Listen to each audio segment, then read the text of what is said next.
Welcome everyone to the game between Arjun Erigaisi and Praggnanandhaa from the World Blitz Team Championships 2026. This is the battle for the 5th place that happens because both MGD1 led by Arjun and Chess Gurukul led by Praggnanandhaa lost their quarterfinals. So now for the 5th place fight they take on each other, and this will be quite an interesting one. A handshake and off we go. Arjun plays d4, Prag brings his knight out.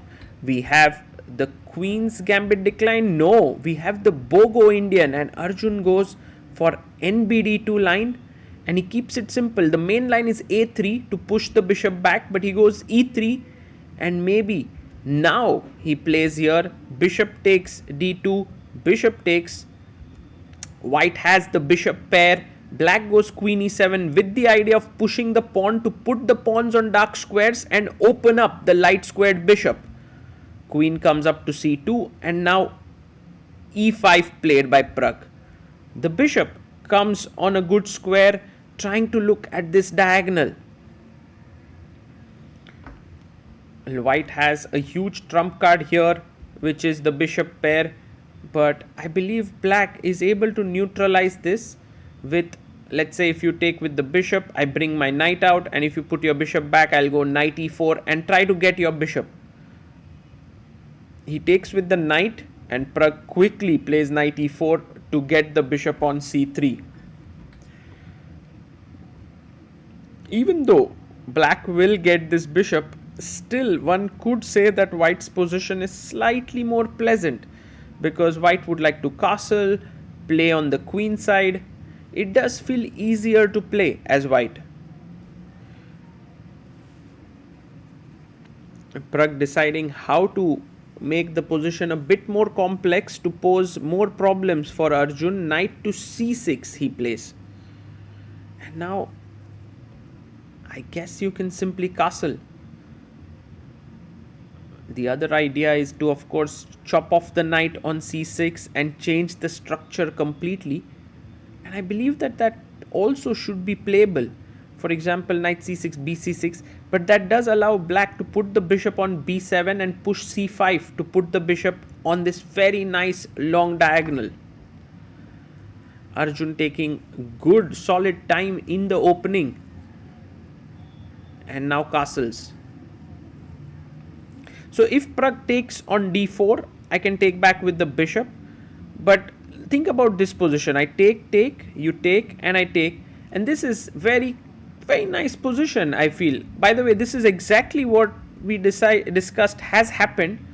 It feels white is slightly better, but Prag is like, hey look, I just put my bishop here, I'll play rook e8, maybe try to trade queens. I don't see how you're better, Arjun. Bishop f3, pressure on b7, bishop c6, and he plays bishop d5. Now if you take here and I take here, then the c7 pawn becomes a weakness. So Prag decides to not take it. He goes rook f e8. Have to be slightly careful as black, because if you move this rook, then the a7 pawn would be hanging. He goes b4, queen e5, and rook fd1. And now Prag goes pawn to a6. Simple move, just taking away this threat. h3, getting rid of back rank weaknesses. g6, doing the same for black. You know, in classical chess, such positions do end in draws, but in blitz, it's a completely different ball game. a4, with the idea of b5.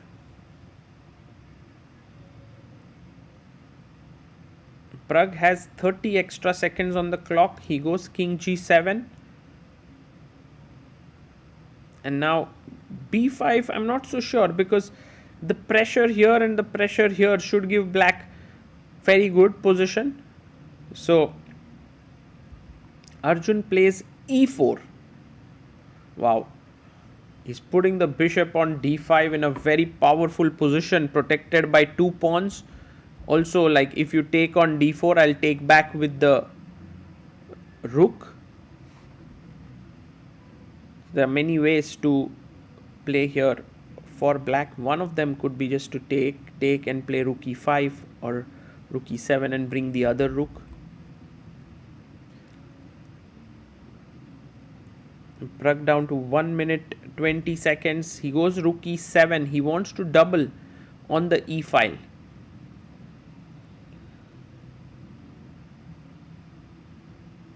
And Arjun now, and every move he has a chance to take or not take. He plays f3 and f5, striking at the structure. Well, e takes f5 is possible to spoil the structure. Like for example here, he does take it. And now you can't take with the queen as this is pinned. So he takes the queen, rook, and g takes f5. Now the f5 pawn is a bit weak, but the king is quite close. Now king f2, he brings the rook to e8. And there are threats of entering in. So Arjun comes back. You have rook e3, b5, takes, and rook takes d5. And we are at this position now. Attacking the f5 pawn. So rook 8 e5 looks natural to trade the rooks. Pragg has 45 seconds. Arjun has 41 seconds. Gives a check. King goes back to f1.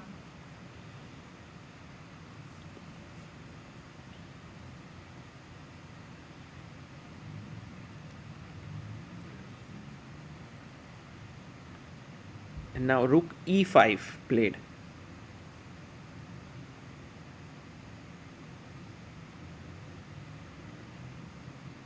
White brings the rook to d1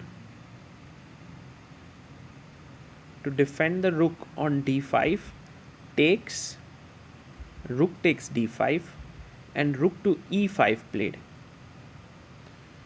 Well, if you take here, take this should be a drawn endgame.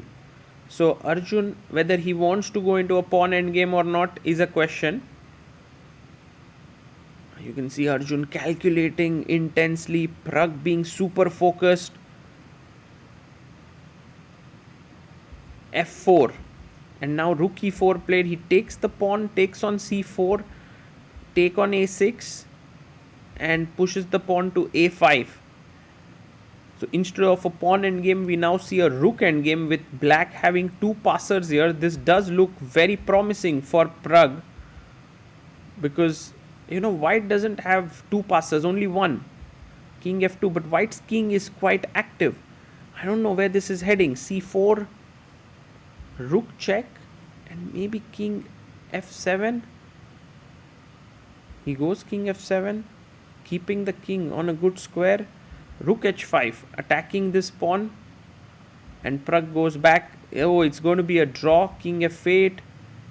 Arjun may attack it again, and you can try for c3, but Pragg tries to defend. Arjun is hoping that his position is good enough for a draw, but now Pragg's king is safe. Can Pragg push c3? He pushes c3, f6, c2, blunder, f7, and it's a mate in one, Pragg, but there's no way he can save it. He goes rook f4 and boom. Oh, and look at this. Pragg was like, I didn't even see the mate. I didn't even see the mate there. What a finish. What a finish. You can see Pragg's expression there. He was completely shocked. And he just didn't see rook g8. He thought he would win this game or at least make a draw. But wow, what a finish that was. And it happens quite rarely with players like Praggnanandhaa that they miss such a simple tactic. Freedom begins with a choice. In 2008, we made ours. Freedom knows no borders. Step by step, we became part of the global financial system. In 2019, we went public on NASDAQ. In 2024, we built a digital ecosystem. Fintech, lifestyle, telecom, everything comes together in one unified digital space. Today, freedom is a system that shapes markets. $2 billion in annual revenue, $9.3 billion market capitalization, 11 million customers. 11,300 plus employees, 230 offices worldwide. Freedom begins with a choice, and every day we make it again. Freedom Holding Corp. One ecosystem, many possibilities.